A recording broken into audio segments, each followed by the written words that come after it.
لیکن پس پردہ اور بھی بہت سے لوگ تھے, بہت سے پردہ نشین تھے جن کے نام وقت کے ساتھ ساتھ سامنے آ چکے ہیں اور آتے رہتے ہیں. تو جو لوگ یہ دعویٰ کر رہے ہیں کہ وہ کل بھی اکیلے تھے اور آج بھی اکیلے ہیں, وہ کس کو بیوقوف بنا رہے ہیں؟ کل بھی خان صاحب کو لانے والے طاقتور لوگ تھے, وہ طاقتور لوگ آج بھی موجود ہیں.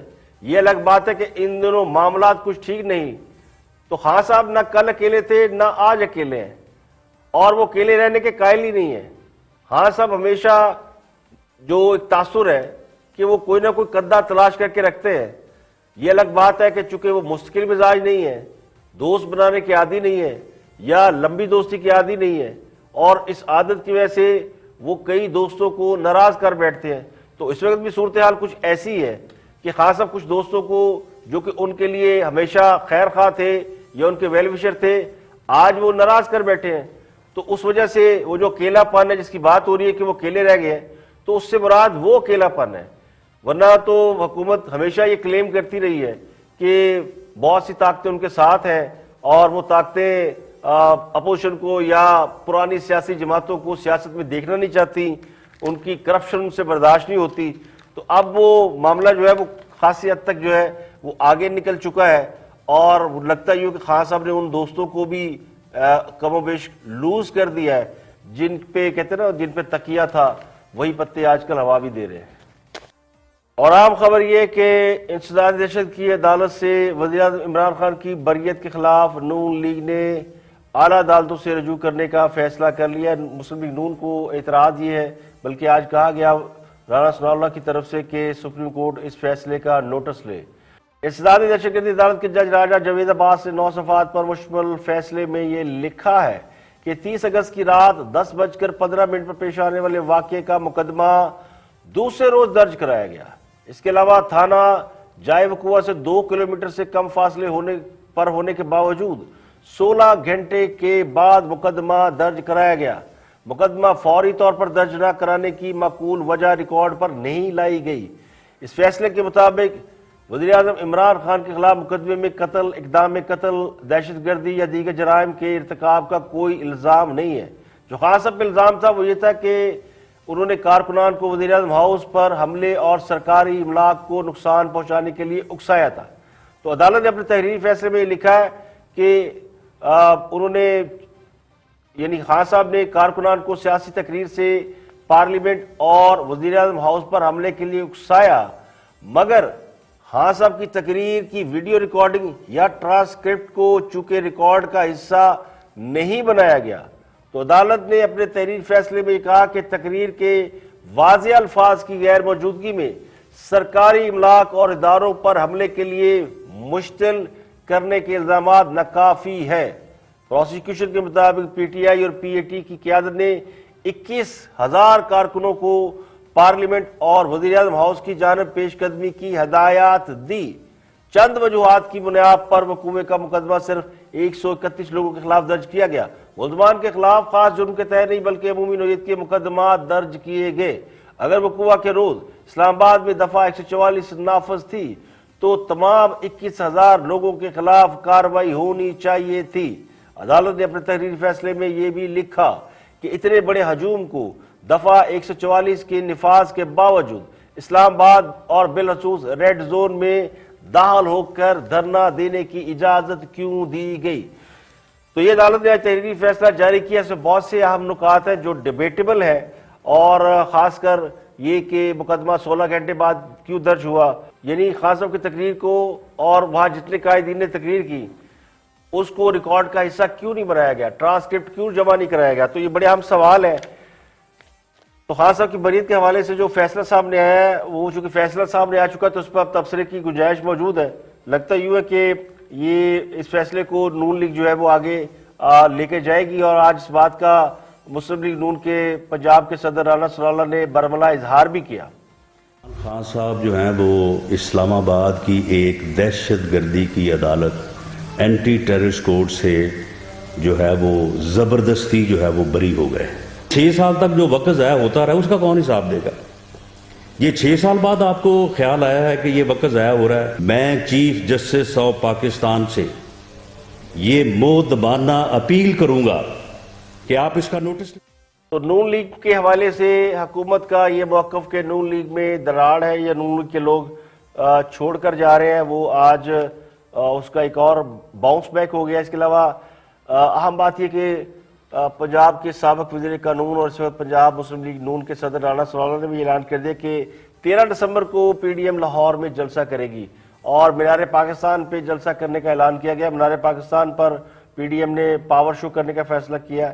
مینار پاکستان پر اس سے قبل جو جلسے ہو چکے ہیں ان بڑے بڑے جلسوں میں 2 جلسے تو خان صاحب نے کیے جو کہ تاریخی جلسے تھے، بہت بڑے کراؤڈ کے حساب سے بہت بڑے جلسے تھے۔ تو نون لیگ نے یا پی ڈی ایم نے بہت بڑا چیلنج لے لیا ہے 13 دسمبر کو لاہور میں جلسہ کرنے کا۔ جلسہ کیسا ہوگا یہ تو آنے والا وقت ہی بتائے گا، لیکن آج جو ملک میں سب سے زیادہ ڈیبیٹیبل اس وقت موضوع ہے پالیٹکس کے بعد وہ کرونا ہے۔ دوسری بڑی خبر کرونا وائرس کے حوالے سے، کرونا پاکستان میں تیزی سے پھیل رہا ہے اور مزید 14 افراد کرونا کی وجہ سے پاکستان میں چل بسے ہیں۔ پاکستان میں کرونا سے مرنے والوں کی تعداد 6849 ہو گئی ہے۔ آج کرونا کے حوالے سے حکومت کے سرکردہ افراد سر جوڑ کے بیٹھے۔ National command and operation centre کے مطابق 24 گھنٹوں میں کرونا کے 1167 نئے کیسز آ گئے ہیں اور متاثرہ افراد کی تعداد 3,36,260 ہو گئی ہے۔ پنجاب میں 2372، سندھ میں 2633 اموات ہو چکی ہیں۔ تو کرونا کے بڑھتے ہوئے کیسز کی وجہ سے آج اجلاس ہوا جس میں حکومت نے اور کابینہ نے فیصلہ کیا کہ لاک ڈاؤن نہیں لگایا جائے گا۔ اس سے پہلے بھی خان صاحب نے پچھلی دفعہ جب کرونا آیا تھا تو اعلان کیا تھا کہ ملک میں لاک ڈاؤن نہیں لگایا جائے گا۔ تیسرے روز ہی انہوں نے لاک ڈاؤن لگا دیا تھا۔ ایک بار پھر حکومت نے اس بات کا کہا کہ لاک ڈاؤن نہیں لگائیں گے۔ اب پتہ نہیں لاک ڈاؤن لگتا ہے کہ نہیں لگتا، لیکن جو اطلاعات ہیں وہ کچھ اچھی نہیں ہے کرونا کے حوالے سے، اور حکومت نے اعلان کیا ہے کہ لاک ڈاؤن نہیں لگایا جائے گا۔ وزیر اعظم نے آج ایک کابینہ کے اجلاس کے بعد یہ کہا ہے کہ ملک میں دوبارہ لاک ڈاؤن نہیں لگایا جائے گا کیونکہ ملک لاک ڈاؤن کا متحمل نہیں ہو سکے گا۔ اس سے پہلے بھی خان صاحب نے جب کرونا آیا تھا پاکستان میں اور یہ کہا تھا کہ لاک ڈاؤن نہیں لگایا جائے گا، تیسرے روز ہی لاک ڈاؤن لگ گیا تھا۔ اب کرونا پاکستان میں اس کا کم بیک ہوا، بلکہ پوری دنیا میں کرونا کی دوسری لہر آئی ہوئی ہے۔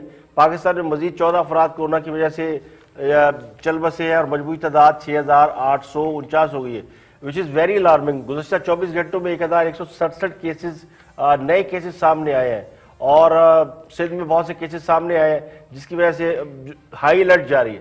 اسلام آباد میں بھی کرونا کی اطلاعات ہے اور پاکستان کے مختلف حصوں میں جہاں پہلے بھی کرونا بہت تیزی سے پھیلا تھا اور موت ہوئی تھی تو اس میں کرونا کے بہت سے کیسز سامنے آئے تھے۔ دوبارہ وہیں پہ انہی علاقوں میں دوبارہ کرونا کے کیسز سامنے آئے ہیں۔